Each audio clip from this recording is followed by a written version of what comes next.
ஆண்டவர் ஒவ்வொருத்தருக்கும் ஒவ்வொரு விதமாய் தன்னை வெளிப்படுத்துகிறார்.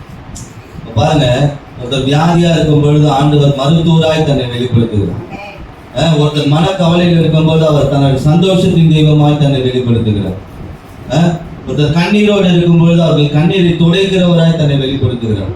ஒரு சிலர் பிசாசின் கட்டில இருக்கும்போது பிசாசை எதிர்த்து ஜெயிக்கிறவராய் வெளிப்படுத்துகிறார். ஒவ்வொரு இடத்துல ஒவ்வொரு விதமாய் ஆண்டவர் தன்னை வெளிப்படுத்துறாரு. இன்றைக்கு ஆண்டவர் உங்களுக்கு தன்னை எப்படி வெளிப்படுத்த போறாருன்னா, தாவீதின் குமாரனாய் வெளிப்படுத்த போறார். தாவீதின் குமாரனாய். அந்த தாவீதின் குமாரன் இப்ப ஒரு டாக்டரா தன்னை வெளிப்படுத்தினா சுகமாக்குவார். ஒரு இன்ஜினியரா வெளிப்படுத்தினா ஒரு வீடு கட்டி கொடுப்பார். இன்னைக்கு தாவீதின் குமாரனாய் ஆண்டவர் நமக்கு ஒரு வார்த்தையை பேச போகிறார். இன்றைக்கு தலைப்பு இயேசுவே தாவீதின் குமாரனே. இந்த தலைப்புல கர்த்தருடைய வார்த்தையை நாம் தியானிக்க போகிறோம். மத்தேயு எழுதின சுவிசேஷம் முதல் அதிகாரம் முதல் வசனத்தை நாம் வாசிப்போம். மத்தேயு முதல் அதிகாரம் முதல் வசனம். ஆபிரகாமின் குமாரனாகிய தாவீதின் குமாரனான இயேசு கிறிஸ்துவை, முதல் வசனமே இப்படிதான் சொல்லுது. இயேசு கிறிஸ்துவை இவங்க எப்படி காமிக்கிறாங்க? தாவீதின் குமாரனா. இந்த தாவீதின் குமாரன் என் வாழ்க்கையில வந்தால் என் வாழ்க்கையில என்ன நடக்கும்? இன்னைக்கு இந்த தாவீதின் குமாரன் என் வாழ்க்கையில கிரியை செய்தால் என் வாழ்க்கை எப்படியாய் மாறும்? இதைதான் நம்ம தியானிக்க போகிறோம். இதைத்தான் நாம் எடுத்துக்கொள்ள போகிற வேத பகுதி மார்க் எழுதின சுவிசேஷம் 10ஆம் அதிகாரம், மார்க் 10ஆம் அதிகாரம் 47வது வசனத்தை தியானிப்போம். மார்க் 10ஆம் அதிகாரம் 47வது வசனம். இயேசு வருகிறார் என்று கேள்விப்பட்டு, இயேசுவே தாவீதின் குமாரனே எனக்கு இரங்கும் என்று கூப்பிடத் தொடங்கினார். இவன் பாருங்க, இவன் பேரு பத்திமேயு. பத்திமேயு கூட ஒரு மனுஷன் இயேசு வரார்னு கேள்விப்பட்டு, இயேசுவே தாவீதின் குமாரனே எனக்கு இரங்கும் என்று சத்தமிட்டு கூப்பிட்டான். இன்றைக்கு நீங்கள் உங்கள் வாழ்க்கையில ஒரு வார்த்தை சொல்லுங்கள். ஆண்டவரே எனக்கு இரங்கும், என் குடும்பத்திற்கு இறங்கும், என் சந்ததிக்கு இறங்கும், என் ஊழியத்திலே இறங்கும், என்னுடைய ஆவிக்குரிய வாழ்க்கையில இறங்கும். நீர் இறங்கினால் என் சூழ்நிலை மாறும். இந்த பத்திமேயு யாரு? இவன் குருடனா. 46வது வசனம் வாசிங்க. 46வது வசனம். பின்பு அவர்கள் எரிகோவுக்கு வந்தார்கள். அவரும் அவருடைய சீடர்களும் திரளான ஜனங்களும் எரிகோவை விட்டு புறப்படுகிற போது, தீமேயுவின் மகனாகிய பத்திமேயு என்கிற ஒரு குருடன் வழி அருகே உட்கார்ந்து பிச்சை கேட்டுக் கொண்டிருந்தான். இவன் நிலைமை என்ன? கண்ணு தெரியாது, பிச்சை கேட்கிறான். வாழ்க்கையில அடுத்தது என்ன நடக்க போகுதுன்னு தெரியாது, யாரு உதவி பண்ண போறான்னு தெரியாது. பிச்சை எடுத்து அதுல இருந்து ஒரு வருமானம் வந்தாதான் தான் வாழ்க்கையை நடத்த முடியும், சாப்பிட முடியும். இவன் நிலைமை என்ன? இவன் நிலைமை என்ன? பிச்சை எடுக்கிற நிலைமை, அடுத்தவர்களை சார்ந்து வாழ்கிற நிலைமை. ஆனா ஒரு விஷயத்தை அறிந்திருந்தான், என் வாழ்க்கையில ஒரு மாறுதலை உண்டு பண்ண வேண்டும் என்றால் அது மனிதர்களால் கூடாது. என் தாவீதின் குமாரனாகிய இயேசு வந்தா என் வாழ்க்கை மாறும், என் சூழ்நிலை மாறும். இந்த வசனத்துல பாருங்க, அவனுக்கு என்ன இல்லை? அவன் ஒரு குருடன். அப்படின்னா என்ன? அவன் வாழ்க்கையில வெளிச்சம் இல்லை, அவன் பார்வையில வெளிச்சம் இல்லை. அப்ப இன்னைக்கு எத்தனை பேருடைய வாழ்க்கையில இருள் இருக்கு? இவன் வாழ்க்கை முழுவதும் இருள் தான், எதை பார்த்தாலும் இருள் தான், எங்க போனாலும் இருள் தான். அடுத்தது அடுத்தவங்களை கை நீட்டி வாங்கி சாப்பிடுற ஒரு வாழ்க்கை. ஆனா இவன் வாழ்க்கை இப்படி இருக்கு. இன்னைக்கு எத்தனை பேருடைய வாழ்க்கை இருள் அண்டி போயிருக்கு? எதை இருளா பாக்குறீங்க? உங்க வீட்டுல இது இருளா இருக்கு. இந்த இருள் வெளிச்சமா மாறினா நல்லா இருக்கும். இன்னைக்கு அவன் சொன்ன ஒரு வார்த்தையை வாசிப்போம். அது பாருங்க, எனக்கு இறங்கும் என்று சத்தமிட்டு கூப்பிட்டான். ஏன்னா இவனுக்கு தெரிஞ்சிருந்தது, என் பிரச்சனையை தீர்க்க இயேசுவால மட்டும்தான் முடியும். எனக்கு இறங்கும் என்று கூப்பிட்டான். இப்ப இன்னைக்கு அவரை நோக்கி நாம கூப்பிடும் பொழுது அவர் நம் வாழ்க்கையில கிரியை செய்கிறவராக இருக்கிறார். அதே 48வது வசனம், மார்க் 10:48 வாசிங்க. அவன் பேசாதிருக்கும்படி அநேகர் அவனை அதட்டினார்கள். அவனோ தாவீதின் குமாரனே எனக்கு இரங்கும் என்று முன்னிலும் அதிகமாய் கூப்பிட்டான். பாருங்க, இந்த மனுஷன் பாருங்க, எல்லாரும் சொல்றாங்க ஏன் இயேசுவே இயேசுவே கூப்பிடுற, ஒண்ணு ஆகாது. ஆனா அவன் நிறுத்தவே இல்லை. பாருங்க, முன்னை விட அதிகமாய் கூப்பிட்டான். இப்ப உங்க வாழ்க்கையில இதுவரைக்கும் இயேசுவே இயேசுவேன்னு கூப்பிட்டீங்க, இன்னும் அதிகமாய் உங்களுடைய வாழ்க்கையில ஜபத்தை அதிகப்படுத்துங்க. உங்க ஜபத்தை அதிகப்படுத்துங்க. ஆண்டவரே எனக்கு இறங்கும் இறங்கும் இறங்கும் என்று சொல்லிட்டே இருங்க. நிச்சயமாகவே உங்கள் வாழ்க்கையில, உங்கள் குடும்பத்துல, எல்லாம் உங்கள் வேலையில, உங்கள் வியாபார காரியங்கள்ல, உங்கள் படிப்பு காரியங்கள்ல ஆண்டவர் இறங்கி கிரியை செய்வார். அவர் இறங்கினா போதும். அதே 51வது வசனம் வாசிங்க. 10:51. இயேசு அவனை நோக்கி, நான் உனக்கு என்ன செய்ய வேண்டும் என்று இருக்கிறாய் என்றார். இவர் கேட்கிறார் பாருங்க, இவருக்கு எல்லாம் தெரியும். இவருக்கு தெரியும் இங்க ஒருத்தன் பத்திமேன்னு ஒருத்தன் இருக்கான், அவன் குருடன், அவன் பிச்சை எடுத்து தான் சாப்பிட்டுட்டு இருக்கான், அவன் வாழ்க்கைக்கு ஆதாரம் கிடையாது, அந்த அவனுடைய வாழ்க்கையில எதிர்காலம் கிடையாது, அவன் வாழ்க்கை இருளாகி போயிருக்கு, அடுத்தது என்ன நடக்க போகுதுன்னு தெரியாது. ஆனா இயேசு கேட்கிறார் பாருங்க, உனக்கு நான் என்ன செய்ய. இப்ப ஆண்டவர் உங்களை பார்த்து கேட்கிற ஒரு வார்த்தை, உங்களுக்கு என்ன செய்ய வேண்டும், உனக்கு என்ன செய்யணும், இயேசு உங்களுக்கு என்ன செய்யணும்னு விருப்பப்படுறீங்க. இப்ப சொல்லுங்க, இயேசு என் வாழ்க்கையில இது செய்தா நல்லா இருக்கும். இன்னைக்கு ஆண்டவர் உங்களை பார்த்தா சொல்றாரு, உங்க வாழ்க்கையில ஆண்டவர் என்ன செய்யணும். அவர் கேட்கிறாரு, என்ன செய்யணும், என்ன செய்யணும். நீங்க இன்னைக்கு விசுவாசிங்க, உங்க வாழ்க்கையில நீங்கள் விரும்புகிற காரியத்தை அவர் செய்வார். நீங்கள் விரும்புகிற காரியத்தை அவர் செய்வார். என்ன செய்ய வேண்டும் என்றால், அதற்கு அந்த குருடன், ஆண்டவரே நான் பார்வை அடைய வேண்டும்.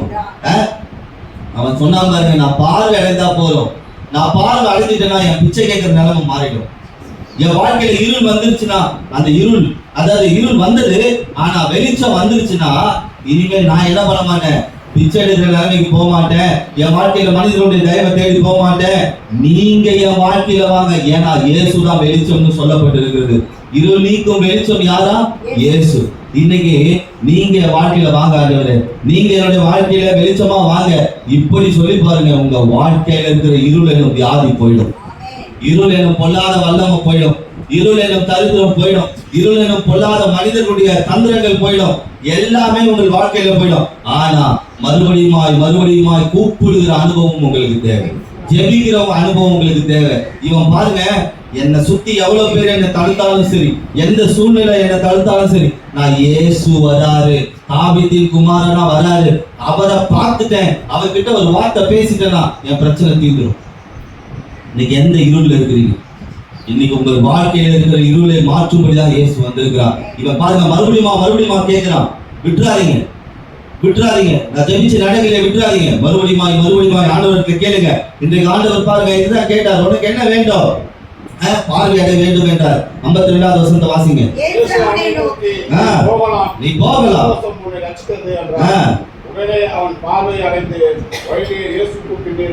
இங்க பாருங்க, ஆண்டவர் பதில் கொடுக்கிறார் பாருங்க, நீ போலாம். எப்படி போலாம்? இனிமே மனுஷனுடைய தயவுல நீ போக வேண்டாம்பா, பார்வை இல்லாத நீ போக வேண்டாம்பா, நீ போலாம், உன் விசுவாசம் உன்னை ரட்சித்தது. இப்ப ஆண்டவர் சொல்றார், நீங்கள் விசுவாசிங்கள், உங்கள் வாழ்க்கை பாதுகாக்கப்படும். உங்க வாழ்க்கை எப்படின்னா, மறுபடியும் அந்த இருள் வராதபடி, மறுபடியும் நீங்க எந்த பிரச்சனையில் அகப்பட்டு வெளியே வந்தீங்களோ அந்த பிரச்சனை உங்க வாழ்க்கையில வராதபடி. உடனே அவன் பார்வை அடைந்து வழியிலே இயேசுவுக்கு பின் சென்றான். பாருங்க, இப்ப இந்த இடத்துல பாருங்க,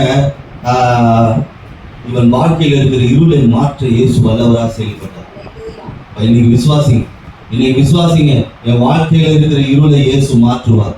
நான் அடுத்தவர்களை சார்ந்து வாழ்கிற வாழ்க்கையை ஆண்டவர் மாற்றுவார்.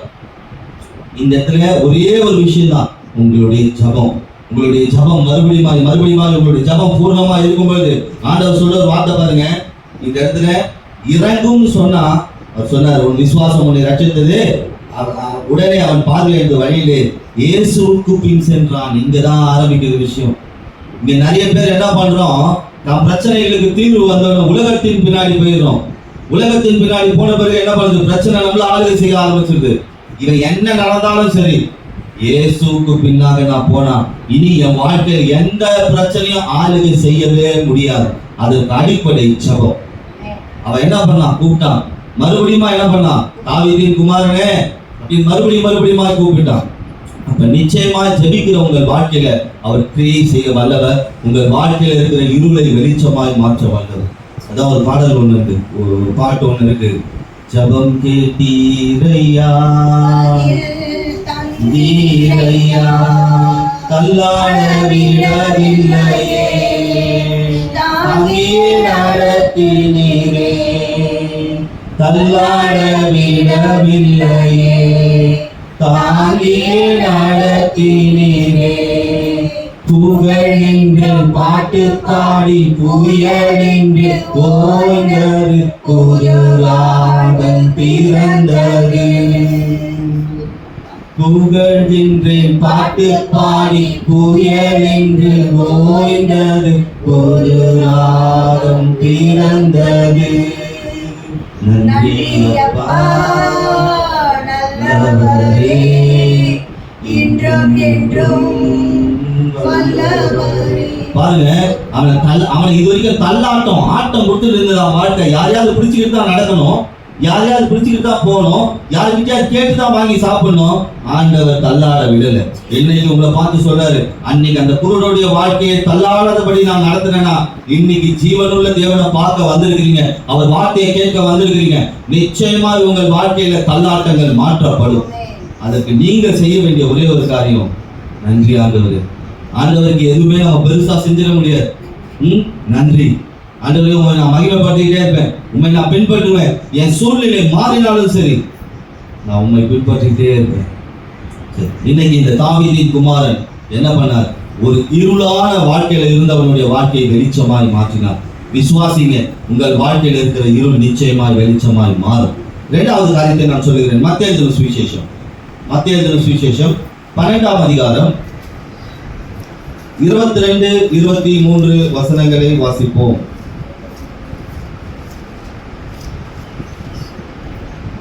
அப்போது பிசாசு பிடித்த குருடரும் ஊமையுமான ஒருவன் அவரிடத்தில் கொண்டு வரப்பட்டான். குருடும் ஊமையானவன் பேசவும் காணத்தக்கதாய் அவனை சுத்தமாக்கினார்.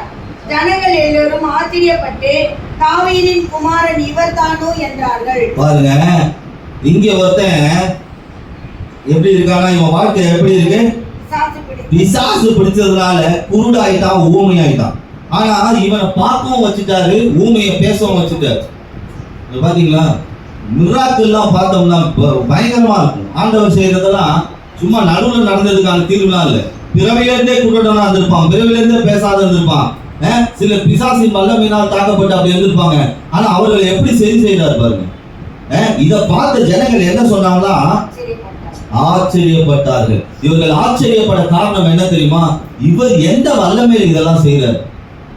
அது எப்படிங்க? இவங்க ஜெபம் பண்ணா மட்டும் நமக்கு நடக்குது, இவங்க பிரேயர் பண்ணா நமக்கு, இவங்க மெசேஜ் கொடுத்தா எனக்கே பேசின மாதிரி இருக்கு. எந்த வல்லமையில பேசுறாங்க பாருங்க.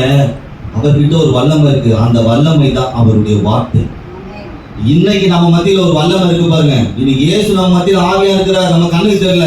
ஆனா அவர் வார்த்தையை கேட்கிறோம் பாத்தீங்கன்னா, அதுலதான் நமக்கு வல்லமை இருக்கு.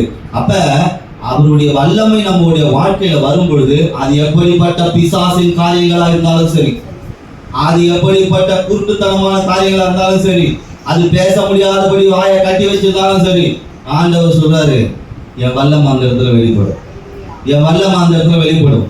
முதலாவது இருளான காரியங்களை வெளிச்சமாய் மாற்றினார். இரண்டாவது தன்னுடைய வல்லமை வெளிப்படுத்துறார். இன்னைக்கு உங்க வாழ்க்கையில அவருடைய வல்லமை என்ன செய்யும்?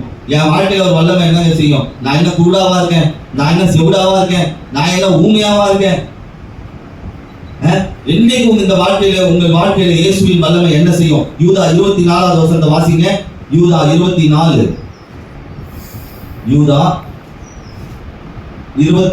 வாசிச்சு பாத்தீங்கன்னா ஒரு அருமையான வார்த்தை சொல்லப்படும்.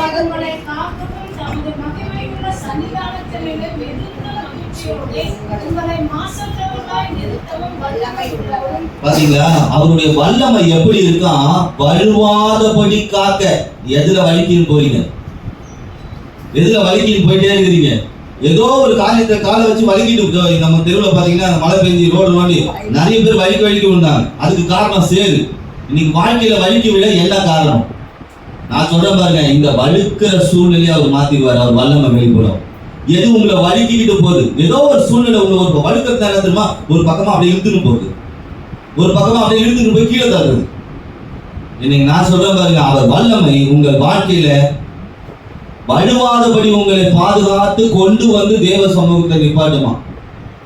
அப்ப முதலாவது இன்னைக்கு நான் சொல்றேன் பாருங்க, இயேசுவானவர் தன் வல்லமை வெளிப்படுத்துவார். வழுக்கி கொண்டு இருக்கிற என் சூழ்நிலை மாற்றப்படும். வழுக்கி கொண்டு இருக்கிற சூழ்நிலை மாற்றப்படும். இங்க தன்னை எப்படி வெளிப்படுத்துறார் பாருங்க, தாவீதின் குமாரனாய் வெளிப்படுத்துகிறார். அந்த இடத்துல தாவீதின் குமாரனாய் வெளிப்படுத்தினவர் என்ன பண்ணாரு? அந்த பார்வை இல்லாத இருளான வாழ்க்கையை என்ன பண்ணார்? மற்றவனை சார்ந்து பிச்சை எடுக்கிறவனுடைய வாழ்க்கையை மாத்தினார். இன்றைக்கும் நான் சொல்றேன், உங்கள் வாழ்க்கையில இப்படிப்பட்ட ஒரு சூழ்நிலை, அடுத்தவர்களை சார்ந்து இருக்கிற சூழ்நிலை, இருளான ஒரு வாழ்க்கை, அதை மாற்ற இயேசு வல்லவராக. இரண்டாவது, உங்களை வழுவாதபடி, அது எப்படிப்பட்ட பிசாசின் தாக்குதல், பிசாசு எப்படி தள்ளாலும் சரி, அதை வழுவாதபடி காக்க வல்லவராக இருக்கிறார். அதே மார்க் எழுதின சுவிசேஷம் 5ஆம் அதிகாரம் 30வது வசனம் வாசிங்க. மார்க் எழுதின சுவிசேஷம் 5ஆம் அதிகாரம் 30வது வசனம். மார்க் 5:30. இவர் சொல்றாரு, இந்த இடத்துல சொல்றாரு, என்கிட்ட இருந்து ஒரு வல்லமை புறப்பட்டது. எங்கயா புறப்பட்டதை?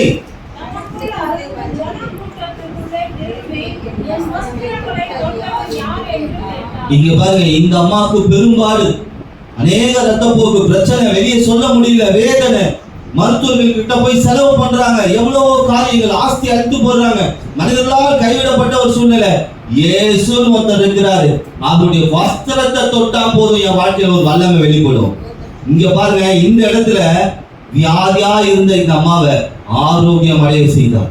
அப்ப அவருடைய வல்லமை உங்களுடைய வாழ்க்கையை வலுவாதபடி காக்கும். இரண்டாவது பாருங்க, உங்கள் வாழ்க்கையை ஆரோக்கியமாய் மாற்றும்.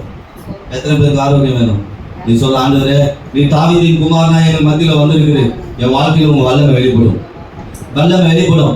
தீர்க்க முடியாத வியாதியும் தீர்ந்து போகும் இயேசுவின் நாமத்தில். அது எப்படிப்பட்ட பிரச்சனை இருந்தாலும் சரி, வெளியே சொல்ல முடியாத பிரச்சனை, சில சொல்ல முடியாத பிரச்சனைகள் எப்படி இருந்தாலும் சரி, ஆண்டவர் சொல்ற ஒரு வார்த்தை பாருங்க, அந்த பிரச்சனையை என்ன பண்ணுவேன்? என்னுடைய வல்லமையினால நான் சரி செஞ்சேன். அப்ப இன்னைக்கு விசுவாசிக்கணும், இன்னைக்கு விசுவாசிக்கணும். தாவீதின் குமாரனா இயேசு கிறிஸ்து என் வாழ்க்கையில வந்திருக்கிறாரு. வந்தவர் என்ன பண்ணாரு? இருளான விஷயங்களை வெளிச்சமாய் மாற்றி இருக்கிறாரு. அது மட்டும் இல்ல, ஒரு பிசாசு பிடிச்ச ஒரு மனுஷன், அவன் செவிட குருடா இருக்கிறான், அவன் ஊமையா இருக்கிறான், அதெல்லாம் இல்ல, வல்லமையினால் அவனை சரிப்படுத்தினாரு. இன்றைக்கு அவருடைய வல்லமை என் வாழ்க்கையில வெளிப்படும். அந்த வல்லமை என்ன செய்யும்? என்ன வழுவாதபடி காக்கும்.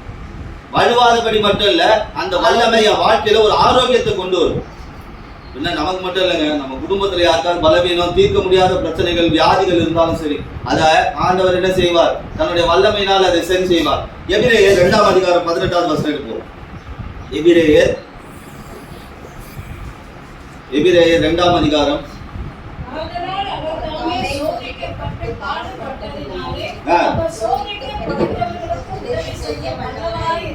அடுத்தது ஆண்டவர் பாருங்க, அவருடைய வல்லமை எங்க இருக்கான்? உதவி செய்யறதுல வல்லமையா இருக்கு. அவர் வல்லமை எங்க வெளிப்படுது? உதவி செய்ய. எந்த உதவி மனுஷனால செய்ய முடியல, எந்த உதவி உங்களை எதிர்பார்த்து காத்திருக்கிறீங்க, நிச்சயமாகவே ஆண்டவர் சொல்றாரு, என் வல்லமையினால அந்த உதவி உனக்கு கிடைக்கும், என் வல்லமையினால அந்த உதவி உனக்கு கிடைக்கும். பாருங்க, ஆண்டவர் ஒரு இடத்துக்கு போறாரு, போன இடத்துல இருளான ஒரு மனுஷன், இயேசு மட்டும்தான் தீர்வுன்னு அமர்ந்துட்டு இருந்தா, அந்த அமர்ந்துட்டு இருந்த மனுஷனுடைய வாழ்க்கையில அவர் கேட்கிறாரு, அவருக்கு தெரியும் என்ன பிரச்சனைன்னு தெரியும். இன்னைக்கு நிறைய பேர் என்ன பண்ணிட்டு இருக்கோம்? ஆண்டவரே, எங்க பிரச்சனை உங்களுக்கு தெரியாதா? ஆண்டவரே, எங்க பிரச்சனை எப்போ மாறும்? ஆண்டவரே, எங்களுக்கு எப்போ இந்த சூழ்நிலை மாறும்? ஆண்டவருக்கு தெரியும். ஆனா அவங்க ஜெபம் எப்படி இருக்குன்னு ஆண்டவர் பாக்குறாரு. பார்த்தாரு, கேட்டாரு, கேட்ட உடனே அங்க என்ன செய்தாரு? அவனுக்கு ஒரு பார்வையை கொடுத்தார். இனிமே நீ யாரையும் சார்ந்து வாழ வேண்டாம்பா, இனிமே நீ என்ன சார்ந்தே வாழு, இனிமே நீ இருள்ல வாழ வேண்டாம்பா, இனி நீ வெளிச்சமா மாறு. இப்ப இந்த இடத்துல பாருங்க, வல்லமை வெளிப்படுத்துறவர் ஃபர்ஸ்ட் என்ன செய்யறாரு? வழுவாதபடி. இனிமே ஸ்கேட்டிங் வேலையே கிடையாது, வாழ்க்கையில வலிக்கி விடுற கதையே கிடையாது, ஸ்கேட்டிங் ஆகாதபடி. அடுத்தது என்ன செய்யறாரு? ஒரு ஆரோக்கியத்தை கொடுக்கிறார். அடுத்தது என்ன பண்றாராம்? சோதிக்கப்படுகிறவர்களுக்கு அவரே உதவி செய்யறாராம். எப்படியாவது உதவி செய்வார். அது ஊழியக்காரர்களை கொண்டோ, விசுவாசிகளை கொண்டோ, உலக மனிதர்களை கொண்டோ, நீங்க சோதிக்கப்படுறீங்க, உங்க சோதனையில நியாயம் இருக்கும் பட்சத்துல அவர் இறங்கி உதவி செய்ய தன்னுடைய வல்லமையை கொடுப்பார். சரி, அடுத்த இன்னொரு காரியத்தை தானியேல் 3ஆம் அதிகாரம் 17வது வசனத்தை வாசிப்போம். தானியேல் 3ஆம் அதிகாரம் 17வது வசனம்.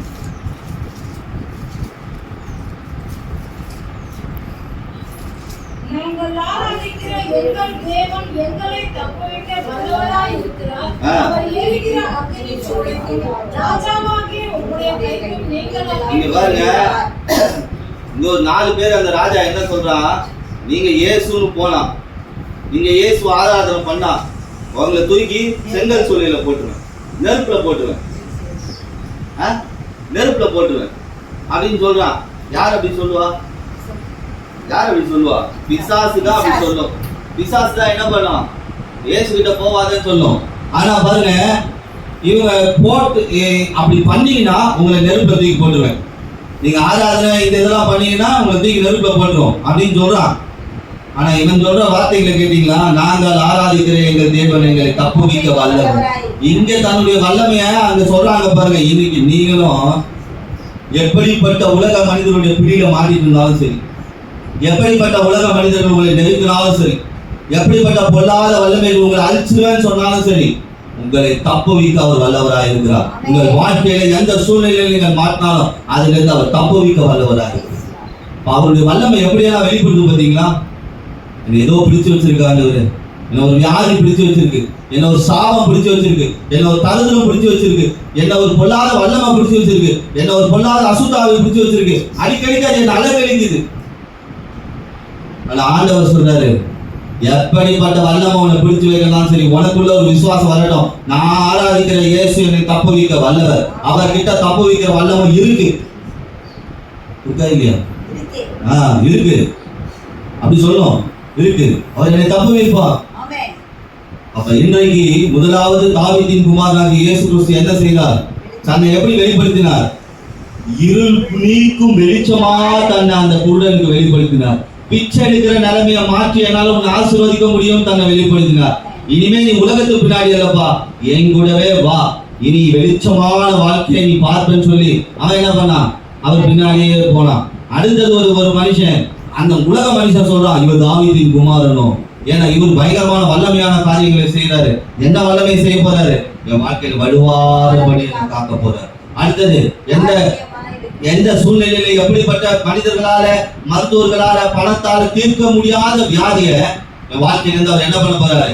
எடுத்து போட போறாரு. அடுத்தது சொன்ன சோதனை வரும், ஆனா சோதனையை ஜெயிக்கிற உதவியின் வல்லம் அவர்களுக்கு வரும். அடுத்தது இயேசுதான் சொல்ல முடியாத அளவுக்கு ஆராதிக்க முடியாதபடிக்கு நிறைய உலகபூர்வமான காரியங்கள் இருக்கும். ஆனா இயேசு உங்களை தப்புவிக்க வல்லவனாக இருக்கிறாரா இல்லையா? நீ சொல்லணும், எந்த சூழ்நிலை இருக்கிறீங்க? அப்ப அவருடைய வல்லமை வெளிப்படும். அவருடைய வல்லமை என்ன பண்ணணும்? வெளிப்படணும். எத்தனை பேர் சொல்ல முடியும் வாழ்க்கையில அவருடைய வல்லமை வேணுமா வேண்டாமா? ஆண்டவருக்கு கேட்க, ஆண்டவரே ஊற்றிடுமே உம் வல்லமையை இந்த நாளில் எங்கள் மேலே ஊற்றிடுமே உம் வல்லமையை இந்த நாளில் எங்கள் மீது வல்லமையோடு வல்லமை வல்லமை தாருமே தேசத்தை உமக்காக கலக்கிட அபிஷேகம் அபிஷேகம் ஊற்றுமே அனல் கொண்டு உமக்காக ஏழுவீர. அப்ப இன்றைக்கு ஒரு வல்லமையை எதிர்பார்த்தே நம்முடைய வாழ்க்கை இருக்கணும். ஆண்டவரே நீங்க சொல்லி இருக்கிறீங்க, நீங்க சொன்னா என்ன நடக்கும்? அது ஆகும், அது ஆகாம போகாது. அந்த விசுவாசம் நமக்குள்ள இருக்கணும். சரி, 2 காரியங்களை சொல்லியிருக்கேன். முதலாவது இருளான விஷயத்தை மாற்றி பிச்சை எடுக்கிற நிலைமையை மாற்றி என்ன பண்ணாரு? அவனை வெளிச்சத்தின் பாதையில் நடத்தினார். அடுத்தது தன்னுடைய வல்லமை வெளிப்படுத்தி என்ன பண்ணாரு? வழுவாதபடி காப்பார். அடுத்தது என்ன பண்ணாரு? சுகத்தை கொடுக்கிறார், ஆரோக்கியத்தை கொடுக்கிறார் வியாதியில. அடுத்தது என்ன பண்ணாரு? சோதனை வரும்பொழுதெல்லாம் அவர் தன் வல்லமை வெளிப்படுத்துறார். அடுத்த காரியம் சொன்னேன், எப்படிப்பட்ட சூழ்நிலையில மாட்டிக்கிறவன் நினைச்சாலும் சரி, நான் ஆராதிக்கிற இயேசு என்னை தப்புவிக்க வல்லவர். இப்ப எந்த சூழ்நிலையில நீங்க மாட்டிட்டு இருந்தாலும் அதுல இருந்து ஆண்டவர் உங்களை தப்புவிப்பார். அடுத்த காரியத்தை நான் சொல்லுகிறேன். மத்தேயு எழுதின சுவிசேஷம் 15ஆம் அதிகாரம். இது ஏற்கனவே நம்ம தியானம் பண்ணதுதான், இருந்தாலும் நான் மறுபடியும் உங்களுக்கு இது வேற ஒரு கோணத்துல சொல்றேன். மத்தேயு எழுதின சுவிசேஷம் 15ஆம் அதிகாரம் 22வது வசனம் வாசிங்க.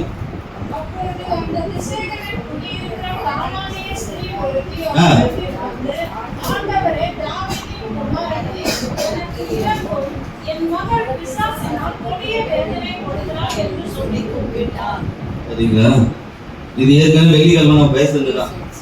இந்த அம்மாவோட பிள்ளை எப்படி இருக்கு? இப்ப பிசாசினால கோடிய வேதனை, சாதாரண வேதனை இல்ல, கோடிய வேதனைப்படுது. இந்த அம்மா என்னன்னு கூப்பிட்டாங்க? தாவீதின் குமாரன். 3 இடத்துலயும் அதேதான், தாவீதின் குமாரன். நான் சொன்னேன் ஏற்கனவே, நீங்க அவரை மருத்துவரா பார்த்தா மருத்துவரா வெளிப்படுவார், இன்ஜினியரா பார்த்தா இன்ஜினியரா வெளிப்படுவார். டாக்டரா பார்த்தா டாக்டரா வெளிப்படுவார். அதுபோல ஒவ்வொரு சூழ்நிலை வெளிப்படுறார். இன்னைக்கு தாவீதின் குமாரனாய் உங்கள் வாழ்க்கையை மாற்றவராய் அவர் என்ன பண்றார்? தன்னை வெளிப்படுத்தி காமிக்கிறார். இந்த அம்மாவோட வாழ்க்கையில என்ன நடந்தது? பிசாசு கொடுமையான வேதனை. ஏன்னா இன்னைக்கு ஒரு விஷயம் சொல்றேன் பாருங்க. எத்தனை பேர் வீட்டுல டிவி இருக்கு? டிவி இருக்கா? வாரண்டி இருக்கா? டிவிக்கு வாரண்டி இருக்கா? இல்லையா? இருக்கும். 1 வருஷம் 2 வருஷம். மிக்ஸி வாரண்டி பார்த்தா வாங்குவீங்க. ஃப்ரிட்ஜ் வாரண்டி பார்த்தா வாங்குவீங்க. பால் கவர் நானும் பார்ப்போம், இதுக்கு ஒரு நாள் எக்ஸ்பைரி வாரண்டி இருக்கா இல்லையான்னு. நமக்கு வாரண்டி இருக்கா? நமக்கு நைட்டு பட்டா காலையில் ஏது போமான்னு தெரியல. வாரண்டி இல்லாத மனிதர்கள். ஆனா நான் சொல்றேன், நமக்கு இயேசு தான் வாரண்டி. அப்படிதான் இந்த அம்மா வந்திருக்கிறாங்க. எனக்கு இனிமே என் பிள்ளைக்கு வாரண்டி யாருமே கிடையாது. எப்ப வேணா என்ன வேணா நடக்கலாம். இனிமே என் வாழ்க்கை, என் பிள்ளையோட வாழ்க்கைக்கு யார் வாரண்டி? இயேசு தான் வாரண்டி, இயேசு தான் கேரண்டி அப்படின்னு வந்துட்டா.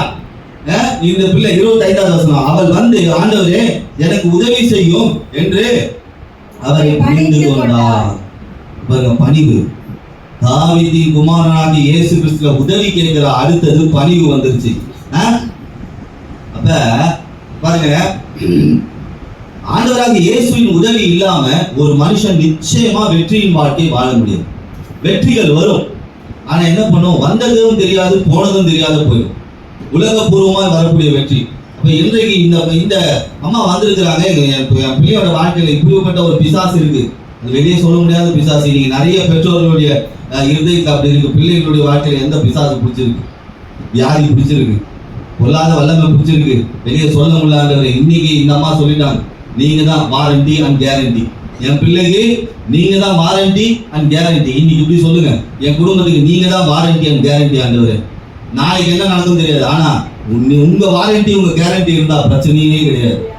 பாருங்க, எந்த காரியத்துல உதவி வேணும்னு கேட்கிறாங்க. ஆனா ஆண்டவர் என்ன பண்ணாரு பாருங்க. மத்தேயு அதே 15ஆம் அதிகாரம் 26வது வசனத்தை வாசிங்க.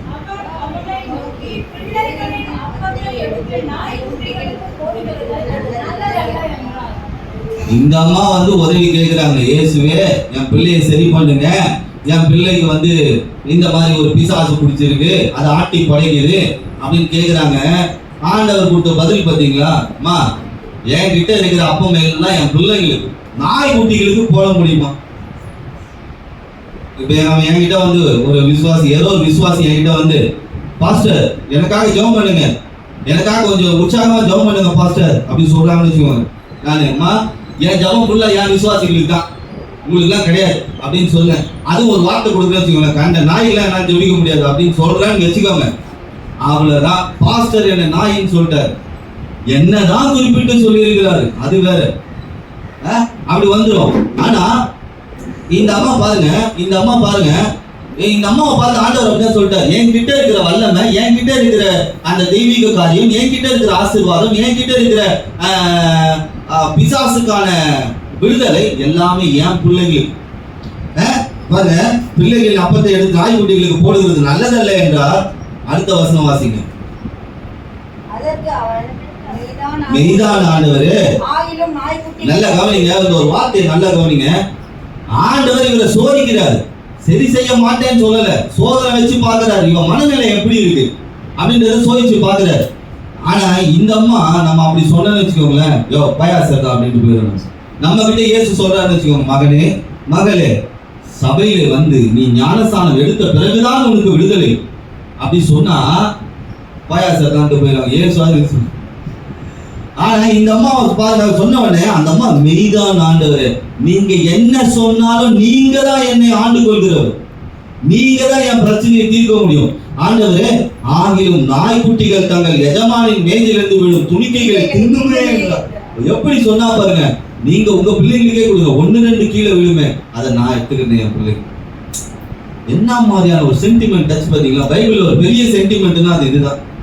சொல்றா பாருங்க, நீங்க வந்து உங்க அற்புதத்தை, உங்க போதனையை கேட்கிறவங்க உங்க விசுவாசிகளுக்கு கொடுங்க, ஆனா ஒன்னே ஒன்று மட்டும் செய்யுங்க, அது 1-2 அப்படி பிச்சு பிதுரும் பாருங்க, அதை நான் எடுத்துக்கிறேன்னு அப்படி சொல்றா.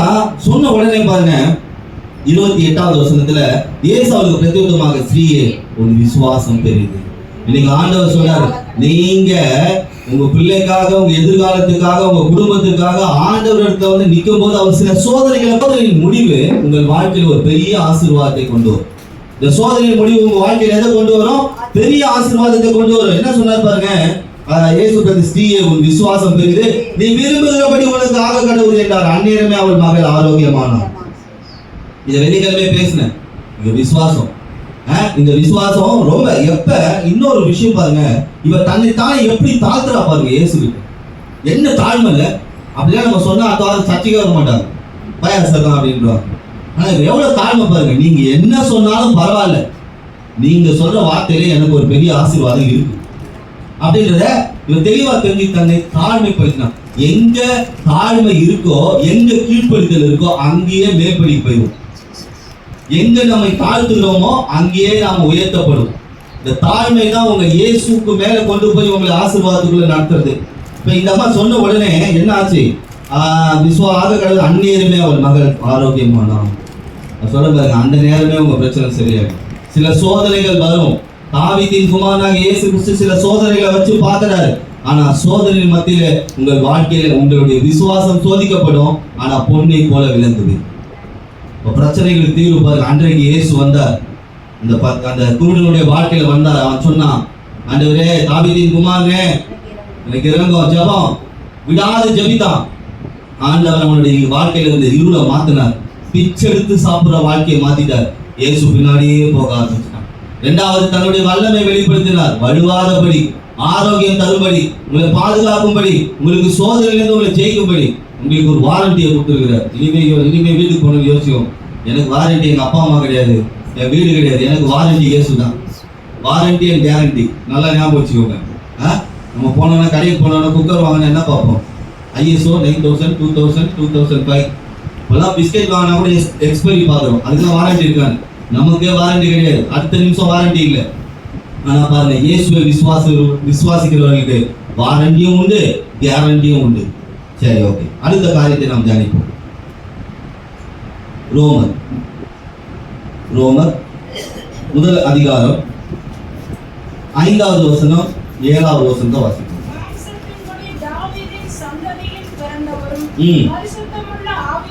பவுல் சொல்றாரு பாருங்க, தாவீதின் சந்ததியில் பிறந்தவரும்.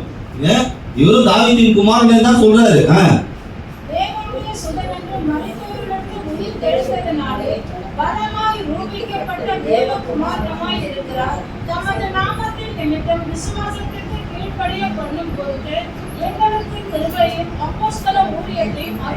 இந்த தாவீதின் குமாரன் பாருங்க, பவுல் சொல்றாரு, இந்த தாவீதின் குமாரன் உயிர்த்தெழுந்தார், எல்லாம் ஓகே. ஆனா தமது நாமத்தின் நிமித்தம் விசுவாசத்திற்கு கீழ்ப்படிய பண்ணும் பொருட்டு எனக்கு கிருபையையும் ஊழியத்தையும் தந்தார். இந்த தாவீதின் குமாரன் என்ன தராரா? கிருபையையும் ஊழியத்தையும் தருகிறார். அப்ப அடுத்தது உங்க வாழ்க்கையில பாருங்க, வல்லமையை கொடுத்துட்டாரு, தெய்வீக சுகத்தை கொடுத்துட்டாரு, பாதுகாத்துட்டாரு, உங்கள் வாழ்க்கையில இருக்கிற இருளை வெளிச்சமா மாத்திட்டாரு. இப்ப இந்த அம்மாவுடைய வாழ்க்கையில விசுவாசத்தை சோதிச்சு பிசாசின் வல்லமையிலிருந்து விடுதலையும் கொடுத்துட்டாரு. இப்ப என்ன கொடுக்கிறாரா? கிருபையை தருகிறார். கிருபையை தருகிறார். இந்த எபேசியர் 2ஆம் அதிகாரம் 8வது வசனம் வாசிங்க. இந்த கிருபை பத்தி நான் இன்னொரு விளக்கம் சொல்றேன். எபேசியர் 2ஆம் அதிகாரம் 8வது வசனம். எபேசியர் 2:8. கிருபையினாலே விசுவாசத்தை கொண்டு ரட்சிக்கப்பட்டீர்கள், இது உங்களால் உண்டானதல்ல, இது தேவனுடைய ஈவு. அப்படின்னா என்ன அர்த்தம் தெரியுமா? தேவனுடைய ஈவுனா, இப்ப நம்ம வீட்டுல எல்லாம் ஃபங்க்ஷன் வைக்கிறோம்னு வச்சுக்கோங்க. ஒரு ஃபங்க்ஷன் வைக்கிறோம், ஒரு கிராண்ட் ஃபங்க்ஷன். ஒரு பெரிய விஐபி வந்து ஒரு கிஃப்ட் கொடுக்குறாருன்னு வச்சுக்கோங்க. எவ்வளவு கிஃப்ட் இருந்தாலும் அந்த கிஃப்ட் மேலேயே என்ன இருக்கும்? இது உள்ள என்ன இருக்கு, இது உள்ள என்ன இருக்கு, இது உள்ள என்ன இருக்கு. அந்த கிஃப்டை திறந்து பார்த்த உடனே இங்க இருக்கிற எல்லா கிஃப்டை பார்க்கணும், இவர் கொடுத்துருக்கிற கிஃப்ட் தான் ரொம்ப பெஸ்ட் கிஃப்ட் அப்படின்னு நம்ம சொல்றோம் இல்லையா? பார்த்துட்டு அந்த மாதிரிதான். அதாவது கிருபை யாராலையும் தர முடியாத ஒரு கிஃப்ட். அதாவது கிஃப்ட் எப்படி? இலவசம். அது சொல்றாரு, என் கிருபையை உனக்கு எப்படி கொடுத்துருக்கேன்? கிஃப்டா, இலவசமா கொடுத்துருக்கிறேன். ஏன் கொடுத்தாரு? பவுலுக்கு அப்போ வந்து என்ன அனுபவத்தில் இருந்தாரு, எதனால இந்த சூழ்நிலை, இது நான் சொல்றேன் பாருங்க, எடுத்துக்கொள்வோம். 2 கொரிந்தியர் புத்தகம் 12ஆம் அதிகாரம், 2 கொரிந்தியர் 12ஆம் அதிகாரம் 9, 10 வசனங்களை வாசிப்போம். அதுக்கு முன்னாடி வசனத்தை வாசிங்க. இல்ல, அதுக்கு முன்னாடி 7வது வசனம். நான் என்னை உயர்த்தாத படித்து என் மாம்சத்திலே ஒரு என்னை நான் உயர்த்தாதபடிக்கு அது என்னை கொட்டும் சாத்தான். பவுல் சொல்றாரு பாருங்க, என் மாம்சத்துல என் வாழ்க்கையில இப்படி எடுத்துக்கோங்க, உங்க வாழ்க்கையில உங்க குடும்பத்தை உங்க மாம்சத்தை என்ன கொடுக்கப்பட்டிருக்கு? ஒரு முள் கொடுக்கப்பட்டிருக்கு. அந்த முள்ளு யாரா இருக்கான்? சாத்தானுடைய தூதனா இருக்கான். எத்தனை பேர் சாத்தானுடைய தூதனோட இருக்கிறீங்க வீட்டுல? தெரியாத சாத்தான் தூதன் இருக்கு உலகத்துக்குள்ள. வீட்டுல குத்திக்கிட்டே இருக்கு. அது என்ன சொல்றா பண்ணுதா? குத்திக்கிட்டே இருக்கான். சொல்றான் பாருங்க, அது என்ன செய்யுது? குத்துகிற சாத்தானுடைய தூதனா இருக்குன்னு சொல்றான். அதுக்கு அது என்னை விட்டு நீங்கும்படி 3 தடவை ஜெபம் பண்ணிட்டேன். இப்ப நம்ம என்ன பண்ணுவோம்? ஒரு காரியத்துக்காக ஒரு வாட்டி ஜெபம் பண்ணுவோம், 2 வாட்டி, 3ஆவது வாட்டி தூக்கி போய்ப்பா, இது போன பாடு இல்லை இந்த சாத்தான் தொல்லை அப்படின்ட்டு என்ன பண்ணுவோம்? அப்படியே விட்டுருவோம். ஆனா இவன் பாருங்க, நான் 3 தடவை ஜெபம் பண்ணேன். எதுக்காக? இந்த சாத்தான் குத்திக்கிட்டே இருக்கான், இந்த சாத்தானுடைய காரியத்துல இருந்து எனக்கு ஒரு விடுதலை வேணும், அதுக்காக 3 தடவை இதை ஜெபம் பண்றேன். நீங்க பாத்தீங்களா, ஆண்டவருடைய பெரிய விஷயமே இதுதான். டேய், சாத்தான அழிக்கிறது இல்லடா, அந்த முள்ள அழிக்கிறது இல்ல, என் கிருபை உனக்கு போதும், அதுவே உன்னை பாதுகாக்கும். அடுத்த சொன்ன பாருங்க, பலவீனத்திலே என் பலன் பூர்ணமாகும். என் கிருபை உனக்கு போதும், பலவீனத்திலே என் பலன் பூர்ணமாகும். எத்தனை பேர் சொல்ல முடியும்? எனக்கு கிருபை போதும், எனக்கு கிருபை போதும். எவ்வளவு குத்துனாலும் சரி, சாத்தான் எவ்வளவு சோதனை வச்சாலும் சரி, எவ்வளவு டெஸ்ட் வச்சாலும் சரி, அது சரீரத்தை வச்சாலும் சரி, மனசுல வச்சாலும் சரி, வாழ்க்கையில வச்சாலும் சரி, குடும்பத்துல வச்சாலும் சரி, அவன் எவ்வளவு குத்துனாலும் குத்துற முள்ளெல்லாம் மயங்கி போயிடும். இந்த கிருபைனா என்னன்னா, நமக்கு முன்னாடி இருக்கிற ஒரு பாதுகாப்பு கேடயம் போல. எப்படி இந்த பெரிய பெரிய போர் வீரர்கள்லாம் வச்சிருப்பாங்க பாருங்க, இந்த கையில வச்சிருப்பாங்க இல்லையா, யாராவது வெட்டாங்கன்னா அதை தடுக்கிறதுக்கு, அந்த மாதிரி ஒரு இதுதான் கிருபை. அப்படின்னா எவ்வளவு முள்ளு குத்துனாலும் என்ன தாண்டி உன்னை குத்த முடியாதுதான். அப்படியே நீ பலவீனப்பட்டாலும் அந்த பலவீனத்துல என் கிருபை உன்னை பலப்படுத்தும். அப்ப இந்த இடத்துல பாருங்க, ஆண்டவர் கிருபையை என்ன பண்றாரு? நமக்கு அங்கே தர தாவீதின் குமாரன் நமக்கு கொடுக்கிற அர்த்த காரியம் என்ன? கிருபை. ஏன்னா சாத்தானுடைய வேலை குத்துறது, அதுல இருந்து உன்னை பாதுகாக்கிறது என்னுடைய வேலை. அப்ப இன்னைக்கு உங்க குடும்பத்தை எது குத்திக்கிட்டு இருக்கு? உங்க வாழ்க்கையை எது குத்திக்கிட்டு இருக்கு? உங்க வியாபாரத்தை எது குத்திக்கிட்டு இருக்கு? உங்களுக்கு வியாபாரம் மட்டும் இல்ல, உங்களோட வேலையில எது குத்திக்கிட்டு இருக்கு? உங்க படிப்புல எது குத்திக்கிட்டு இருக்கு? இன்னைக்கு ஆண்டவர் சொல்றாரு, என் கிருபை போதும், இனிமே குத்துறது எதுவுமே உன்னை என்ன பண்ணாது, பாதிப்பே ஒன்று பண்ணாது. இப்ப இந்த கிருபையை ஆண்டவர் தருகிறார். இந்த கிருபையை வாழ்க்கை எப்படி மாத்துது? பலவீனத்தை பலனாய் மாற்றுகிறது. எபேசியர் 3ஆம் அதிகாரம் 11ஆவது வசனத்தை வாசிப்போம். இந்த கிருபை நம்முடைய வாழ்க்கையில என்ன செய்கிறது என்று. எபேசியர் 3ஆம் அதிகாரம் 11ஆவது வசனத்தை வாசிப்போம்.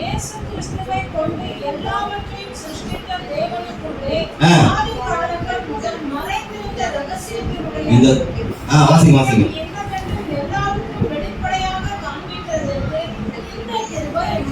பாத்தீங்களா, இந்த கிருபை மறைபொருள்களையும் உங்களுக்கு வெளிப்படுத்துமா? மறைபொருள்களை வெளிப்படுத்தும். அதாவது இந்த மறைபொருள் என்றால் வேதாகம ரகசியம் மட்டுமல்ல, குடும்பத்தின் காரியங்களும் சரி, இனி வரப்போகும் காரியங்களும் சரி, ஆண்டவர் உங்களுக்கு வெளிப்படுத்தாமல் எதையும் செய்ய மாட்டார். ஆண்டவர் உங்களுக்கு என்ன பண்ணுவாரு? வெளிப்பாடு கொடுப்பார். இந்த கிருபை பாருங்க, தாவீதின் குமாரன் இயேசு கிறிஸ்து எனக்கு கிருபையை தராரு. எதுக்கு? சாத்தான் எவ்வளவு குத்துனாலும் அந்த குத்துல இருந்து நான் தப்பிச்சுக்கிறதுக்கு எனக்கு ஒரு கிருபை தேவை. இந்த கிருபை அப்படின்னா என்ன பண்ணுது? நம்மளை பாதுகாக்குது. அதே போல பலவீனத்துல நம்மளை பலப்படுத்துது. அடுத்தது பாருங்க, இந்த கிருபை எனக்கு வெளிப்பாடுகளை தருது. அதே எபேசியர் 1 அதிகாரம் 7ஆவது வசனம் வாசிங்க.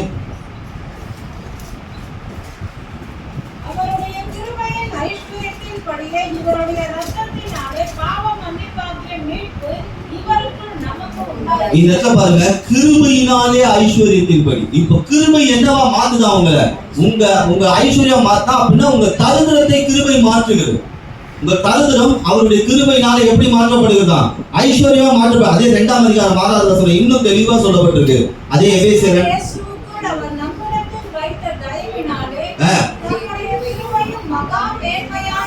பாத்தீங்களா, நாம் மேல் வைத்த நம்பிக்கையினால மகா மேன்மையான ஐஸ்வர்யத்தினால. அப்படின்னா மகா மேன்மையான ஐஸ்வர்யம்னா உங்கள் வாழ்க்கையில் இருக்கிற தரித்திரத்தை மாற்றுறதுக்கு தான் அந்த கிருபை கொடுக்கப்படுது. உங்களை ஐஸ்வர்யவான்களாய் மாற்றுவதற்கு தான் அந்த கிருபை கொடுக்குது.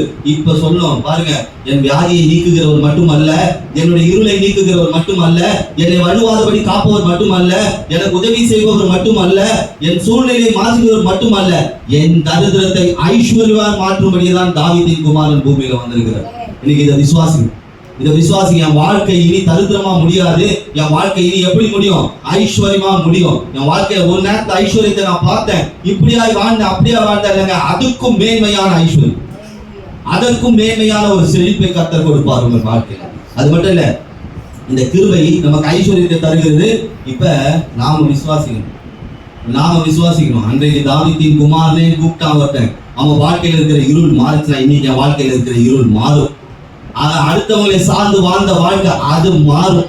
இன்னைக்கு அவர் நம்ம வாழ்க்கையில தாவீதின் குமாரனா செயல்படுவோம், அது மாறும். இந்த வியாதியின் பிரச்சனைகள் அது மாறும், கருதுறதின் பிரச்சனை அது மாறும், கொல்லாத வல்லமைகள் அசுத்தாவின் கிரியைகள் அது மாறும். இதை விசுவாசிக்கணும். இன்னைக்கு ஆண்டவர் என் வாழ்க்கையில என்னென்ன கொடுத்திருக்கிறாரு, அவர் தன்னை எப்படி வெளிப்படுத்தி இருக்கிறார்? தாவீதின் குமாரன். பாருங்க, அந்த தாவீதின் குமாரன் ஒவ்வொருவருடைய வாழ்க்கையில எப்படியெல்லாம் கிரியை செய்தாரோ அது போல உங்கள் வாழ்க்கையில நீங்கள் இன்றைக்கு எந்த சூழ்நிலை வந்திருந்தாலும் சரி, அந்த சூழ்நிலையில அவர் கிரியை செய்ய வல்லவர். கடைசியா நமக்கு கிருபையை கொடுத்து என்ன பண்றார்? நம்மை ஆசீர்வதிக்கிறார். அப்ப இன்றைக்கு அந்த கிருபை என்ன பண்ணணும்? நாம விசுவாசிக்கணும். அந்த கிருபை என்னால இருக்கு. எத்தனை பேர் சொல்ல முடியும்? அவர் சுகத்தை தருகிறார். வியாதியிலிருந்து ஒரு பெரிய சுகம் தரமாட்டாரா? அப்ப சுகம் நமக்குள்ள வரணும். சுகம் நமக்குள்ள வரணுமா, வரக்கூடாதா? வரணும். அதை விசுவாசிக்கணும், சொல்லணும். சுகமும் பலனும் எனக்குள்ள இருக்கு. சுகமும் பலனும் எனக்குள்ள இருக்கு. எனக்குள்ள இப்ப என்ன இல்ல? என் சரீரத்துல பலவீனம் இல்ல. அப்படி இருந்தாலும் அது கிருபையினால மாற்றிடுவார். அப்படி இருந்தாலும் அது கிருபையினால மாத்திடுவார். அவர் மன துர்க்கத்தினால மாத்திடுவார். அவர் நேரடியா வந்து மாத்துவார். அவர் வார்த்தையை அனுப்பியும் மாத்துவார். எப்படி வேணா அவர் கிரியை செய்வார். ஆனா இன்னைக்கு ஒரே ஒரு காரியம் நான் விசுவாசிக்கணும். இன்னைக்கு நிறைய வார்த்தைகள் ஆண்டவர் பேசி இருக்கிறார். இதெல்லாம் என் வாழ்க்கையில நடக்கும்னு விசுவாசிக்கணும். விசுவாசிக்க மாட்டீங்களா? ஒரு 2 லைன் எவ்வளவு சேர்ந்து, சுகம் பலன் எனக்குள்ளே பாய்ந்து செல்லுதே, வல்லமை நதியாய் பரவி பாயுதே. சுகம் பலன் எனக்குள்ளே பாய்ந்து செல்லுதே, வல்லமை நதியாய் பரவி பாயுதே. இரத்த குழாய்கள் கண்கள் செவிவாய் கவனி எங்கும் பாய்கின்றதே. இரத்த குழாய்கள் கண்கள் செவிவாய் கவனி எங்கும் பாய்கின்றதே. வல்லமையால் சுகமானே, வார்த்தையால் சுகமானே, தழும்புகளால் சுகமானே, தயவினால் சுகமானே. பாருங்க, ஆண்டவராக இயேசுவானவர் வார்த்தையினாலே, தன்னுடைய தழுவுகளினாலே, தன்னுடைய தயவினாலே, தன்னுடைய இரக்கத்தினாலே சுகப்படுத்துகிறார். அந்த இடத்துல பிசாசுல மாட்டவங்களுக்கு ஒரு சுகம், வியாதியில மாட்டவங்களுக்கு ஒரு சுகம், பிரச்சனையில மாட்டவங்களுக்கு ஒரு விடுதலை. அக்னி போல சூழ்நிலை வந்தாலும் மாத்தார். பவுலுடைய வாழ்க்கையில ஒரு கிருபை வெளிப்பட்டது. சொல்றாங்க, கிருபை அனுபவிக்கிறேன், நான் கிருபை அனுபவம். அப்புறம் பாருங்க, அது மட்டும் இல்ல, அவருடைய வாழ்க்கையில ஊழியத்தையும் கொடுத்தார். அப்ப இன்னைக்கு நமக்கு ஊழியம் இருக்கு, அடுத்தவர்களுக்காக ஜெபிக்கிற ஊழியம். அடுத்த வாரம் சாயந்தரம் தெரு ஊழியம் இருக்கு. எத்தனை பேர் கலந்து போறீங்க? யாருமே கை கொடுக்க மாட்டீங்க. 1 2 3 நாள் எல்லாத்தையும் நோட் பண்ணி வச்சுக்கிறாங்க. 3:30 மணிக்கு அதான் பாக்குறீங்களா யூடியூப்ல எப்படி ஊழியம் பண்றோம்னு சொல்லி. அது போல ஊழியம் இருக்கு, இதை செய்யுங்க. ஆண்டவர், நான் சொன்னேன், கையில வச்சு செல்போன்ல ரொம்ப நேரம் பிடிக்க முடியல. நீ ஆண்டவருக்காக 1/2 மணி நேரம் உன் கையை செலுத்து. வாழ்நாள் முழுவதும் ஆண்டவர் உன் கையை பிடிச்சு நடந்துகிட்டே இருப்பாருங்க. கையில செல்போன் வச்சு வீடியோ எடுக்க முடியல அப்படின்னு சொல்லி சில காரியம் சொன்னான். நான் அப்ப சொன்னேன், ஆண்டவருக்காக நடந்து பாருங்க. ஆண்டவர் கடைசி நாள் மட்டும் யார் உங்களோட நடக்கலையோ அவர் நடந்து வருவார். அப்ப அவருடைய கிருபை நமக்கு ஒரு பெரிய ஒரு பலனை தருகிறது. அதனால அந்த கிருபையை நாம் கொண்டாட போகிறோம். அதற்கு முன்பாக நாம் திருப்பதிக்கு நேராக கடந்து செல்வோம். இந்த திருப்பதி விசுவாசிங்க. அந்த குருடான ஒரு மனிதன், அவன் பார்வையில்லாதபடி அழைத்து கொண்டிருந்தான். அவன் வாழ்க்கையில இயேசு தேடி போனார். அவன் பிச்சை எடுக்கிற நிலைமையை மாற்றினார். அடுத்தவரை சார்ந்து வாழ்கிற வாழ்க்கையை மாற்றினார். அவனுடைய இருளான தன்மையை மாற்றினார். இன்று ஆண்டவராக இயேசுவானவர் உங்கள் வாழ்க்கையில வந்திருக்கிறார். அவர் உங்கள் வாழ்க்கையில மற்றவர்களை சார்ந்து வாழ்கிற வாழ்க்கையை மாற்றி அவரையே சார்ந்து கொள்ளும்படி நேசிக்கிறார். உங்கள் வாழ்க்கையில இருக்கிற இருளை மாற்றுகிற வெளிச்சம் இயேசு. உங்கள் வாழ்க்கையில எந்த இருள் ஆளுகை செய்து கொண்டிருக்கிறது, அந்த இருளை நீங்கள் இனி தேடியும் காணாது இருக்க வேண்டும் என்றால் இயேசுவை பின்பற்றுங்கள். அதே போல இயேசுவானுடைய வல்லமை வெளிப்பட்டது. பிசாசு பிடித்த மனிதர்கள் மேல ஒரு வல்லமை வெளிப்பட்டது. வழுவாதபடி காக்க ஒரு வல்லமை வெளிப்பட்டது. அந்த வல்லமை வெளிப்படும். இனி உங்கள் வாழ்க்கையில வழுக்குகிற சூழ்நிலை இல்லை. இனி எப்படிப்பட்ட பெரும்பாடாக இருந்தாலும் சரி, வியாதியா இருந்தாலும் சரி, அவர் தன்னுடைய வல்லமையினால உங்களை சுகமாக்க வல்லவர். அதே போல உங்களுடைய வாழ்க்கையில உதவி செய்ய அவர் வல்லவராக இருக்கிறார். உதவிகளை எதிர்பார்த்து காத்திருக்கிறீர்களா? நிச்சயமாகவே அவர் உதவியின் வல்லமையை அனுபவிப்பீர்கள். அதே போல எப்படிப்பட்ட நொறுக்குகிற ஒரு சூழ்நிலை, எரிக்கிற ஒரு சூழ்நிலை, நெருக்கடியான ஒரு சூழ்நிலை வந்தாலும் நான் ஆராதிக்கிற இயேசுவை தப்புவிக்க வல்லவர். எந்த பொல்லாத வல்லமை கையில ஆண்டவர் அகப்பட்டுக் கொண்டிருக்கிறீர்கள், எந்த பொல்லாத வல்லமை உங்களை அழிக்க ஆயத்தமா இருக்கிறது, நிச்சயமாகவே ஆண்டவர் சொல்லுகிறார், இந்த நாள்ல அதை அழிக்க, அதை மாற்ற, அதை நிர்மூலப்படுத்த அவர் வல்லமை உள்ளவராய் இருக்கிறார். அதே போல ஒரு ஸ்திரீ தன்னுடைய மகளுடைய அந்த பிசாசின் வேதனை, பிசாசின் தாக்கப்பட்ட கொடிய வேதனைக்காக வந்தபோது அது விசுவாசத்தை சோதித்தார்.